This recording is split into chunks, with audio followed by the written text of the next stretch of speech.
O sol de fim de tarde em Barcelona tem uma cor particular. Ele não apenas ilumina, ele acaricia as pedras antigas do bairro gótico, pintando as paredes de um dourado melancólico que parece guardar segredos de séculos. Laia caminhava pela rua Del Bisbe, seus saltos ecoando nas pedras irregulares. Ela era uma arquiteta renomada, acostumada a lidar com estruturas sólidas, concreto e planos milimetrados, mas seu coração era um labirinto que ela evitava visitar há quase 15 anos. Ela carregava uma pasta de couro sob o braço, contendo os projetos da restauração de uma antiga biblioteca na praça de Saint-Philippe Neri. O destino, como um dramaturgo cruel, sempre escolhia os lugares onde ela tentara esquecer o passado para forçá-la a confrontá-lo. Apenas mais um dia de trabalho. Apenas mais uma fachada histórica para preservar. Esqueça o que aconteceu aqui. Esqueça os risos. Esqueça as promessas sussurradas sob a luz da lua que nunca foram cumpridas. Ela parou diante da fonte central da praça. A água murmurava, um som constante que sempre parecia cantar uma canção de ninar esquecida. Foi quando ela ouviu.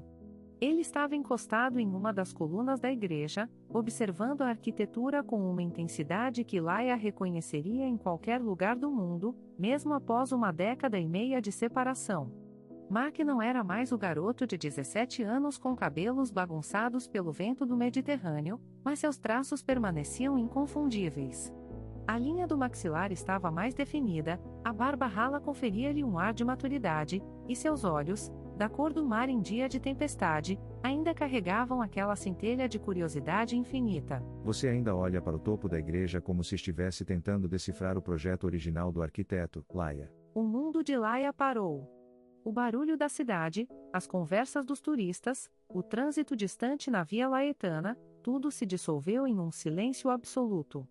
Ela sentiu o chão oscilar sob seus pés, como se Barcelona estivesse sendo abalada por um terremoto de magnitude emocional. Ela se virou lentamente, incapaz de acreditar que a voz que assombrava seus sonhos desde a juventude fosse real. Mark? O que você está fazendo aqui? Depois de tanto tempo, depois de simplesmente desaparecer sem deixar um rastro, você aparece como se fosse apenas uma coincidência de uma terça-feira comum. A vida raramente é uma coincidência, Laia. Talvez seja uma insistência. Eu não desapareci. Eu apenas me perdi. Barcelona sempre foi o meu norte, e eu sabia que, mais cedo ou mais tarde, nossos caminhos iriam colidir nas sombras destas mesmas ruas. Mark caminhou em sua direção. Cada passo dele era um eco de memórias dolorosas e felizes. Eles cresceram juntos em um pequeno prédio no bairro de Grácia. Laia era filha do livreiro e Mark o filho do artesão de móveis. Eram inseparáveis até o dia em que o pai de Mark aceitou uma proposta de trabalho em Londres, levando o garoto embora sem que ele pudesse se despedir de Laia, exceto por uma carta deixada sob a soleira da porta, que ela nunca chegou a receber, pois a chuva a destruiu antes que ela a encontrasse. Você não tem ideia do que foram os anos seguintes. Eu esperei. Eu procurei por qualquer notícia, qualquer sinal. Você foi meu primeiro amor, Mark. E a forma como você foi embora me transformou em alguém que tem medo de permitir que as pessoas cheguem perto demais. Eu escrevi para você. Eu enviei dezenas de cartas. Eu voltei uma vez, 2 anos depois, mas soube que você tinha se mudado para estudar em Madrid e que sua família tinha vendido o apartamento. Eu achei que você tinha seguido em frente, que você tinha encontrado alguém que não te deixasse esperando por cartas que nunca chegavam. A chuva começou a cair, típica da transição de estações em Barcelona. Uma garoa fina que logo se transformou em uma cortina de prata sobre a praça. As pessoas correram para se abrigar sob os arcos, mas Laia e Mark permaneceram ali, imóveis, presos na gravidade de sua história não resolvida. Eu nunca encontrei ninguém, Mark. Porque ninguém olhava para o mundo da forma como nós olhávamos. Ninguém entendia o silêncio entre as notas de uma guitarra clássica como você. Eu me tornei uma mulher fria para os outros, mas, por dentro, eu ainda estou esperando aquele garoto que prometeu que veríamos o pôr do sol em todos os telhados de Barcelona. Aquele garoto ainda está aqui. Ele cresceu, cometeu erros, aprendeu a sobreviver em cidades onde o sol não brilha com essa intensidade, mas o coração dele nunca saiu dessa praça. Laia, eu voltei para ficar. Eu comprei a antiga oficina do meu pai. Quero restaurar a dignidade do trabalho dele, e talvez, se você permitir, restaurar a nossa história. Laia sentiu uma lágrima quente deslizar pela bochecha, misturando-se com a chuva fria. Era um momento de clareza absoluta.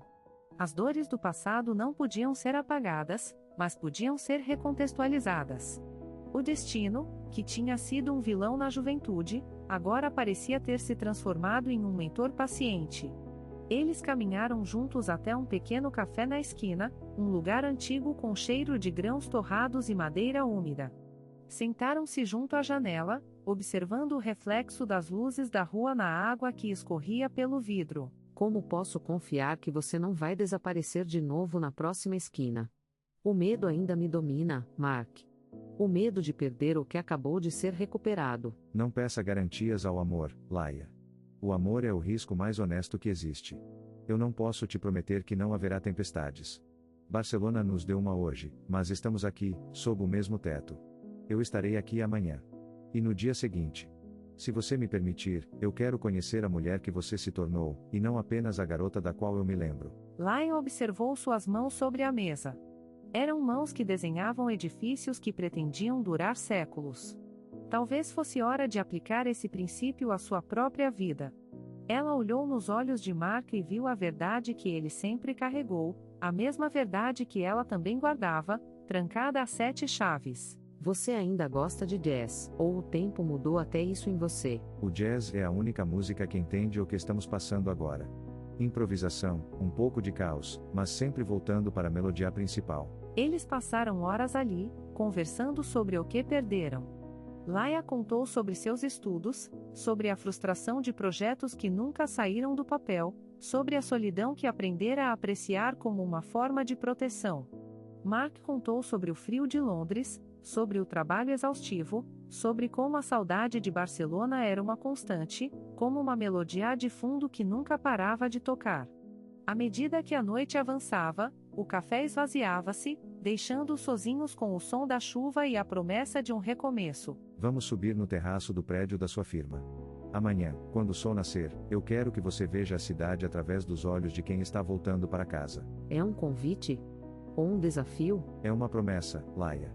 A promessa que eu não pude cumprir 15 anos atrás. Na manhã seguinte, o céu de Barcelona estava límpido, um azul intenso que parecia ter sido lavado pela tempestade da noite anterior.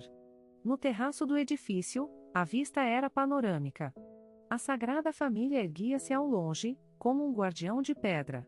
Mark estava ao lado de Laia, suas mãos quase se tocando, um contato elétrico que ainda fazia os pelos do braço de Laia se arrepiarem. Eles observavam a cidade despertar. O trânsito formava pequenas correntes de luz nas avenidas. É lindo. Eu olho para cá todos os dias, mas hoje parece diferente.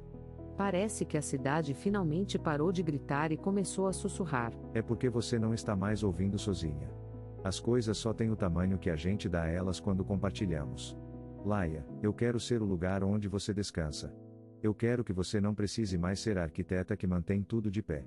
Às vezes, você pode apenas ser a pessoa que contempla. Laia se virou para ele.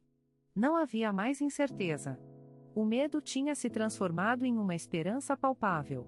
Ela tocou o rosto dele, sentindo a textura da pele sob a ponta dos dedos. Era real. O destino tinha dado a eles uma segunda chance, um presente raro que poucas pessoas recebiam. Ela percebeu que a vida não era sobre não cair, mas sobre quem estaria lá para segurar sua mão quando o chão desaparecesse. Você demorou muito, Mark. Quase uma vida inteira. Eu sei. Mas eu não perdi nem um segundo do tempo que não estivemos juntos pensando em como voltar. E agora que estou aqui, não pretendo ir a lugar nenhum. Mark a puxou para um abraço que continha todas as palavras não ditas, todas as cartas perdidas, todas as noites de insônia e todas as esperanças que eles cultivaram em silêncio. Barcelona, com sua arquitetura majestosa e sua história de sobrevivência, testemunhou o nascimento de algo que eles haviam pensado estar morto. O sol de Barcelona, agora alto no céu, iluminava não apenas os monumentos, mas 2 corações que finalmente haviam encontrado o caminho de volta para casa. E em meio ao movimento da metrópole, Laia e Mark entenderam que o amor não é algo que se encontra apenas uma vez. É algo que se reconstrói, tijolo por tijolo, até que a estrutura seja forte o suficiente para abrigar um futuro que, até ontem, parecia impossível. A partir de hoje, nós reescrevemos o projeto. Sem desenhos prévios. Apenas o agora. O resto é história. Eles desceram do terraço juntos, caminhando pelas ruas de Barcelona. Não era o fim da história, mas sim o primeiro capítulo de um livro que eles escreveriam dia após dia. E enquanto caminhavam pelo bairro gótico, o som de um violino distante começou a tocar uma melodia familiar, uma melodia que eles costumavam ouvir na infância, como se a própria cidade estivesse celebrando o retorno de 2 de seus filhos. O destino havia brincado com eles, mas, no final, a vida tinha sido mais generosa do que qualquer um deles ousara sonhar. O amor, eles descobriram, era a única restauração que importava. E, em Barcelona, onde cada esquina contava uma história, a deles estava apenas começando a brilhar sob a luz dourada do recomeço, através de encontros inesperados no bairro gótico e diálogos profundos sobre o tempo e a perda, os dois confrontam os segredos de suas ausências. Entre a chuva de Barcelona e a luz do amanhecer, eles descobrem que o amor verdadeiro não é apenas uma memória, mas uma estrutura que pode ser reconstruída. Uma história sobre segundas chances, cicatrizes emocionais e a coragem de voltar a confiar naqueles que o tempo tentou apagar. Um romance emocionante que captura a essência do estilo dorama ambientado na Espanha.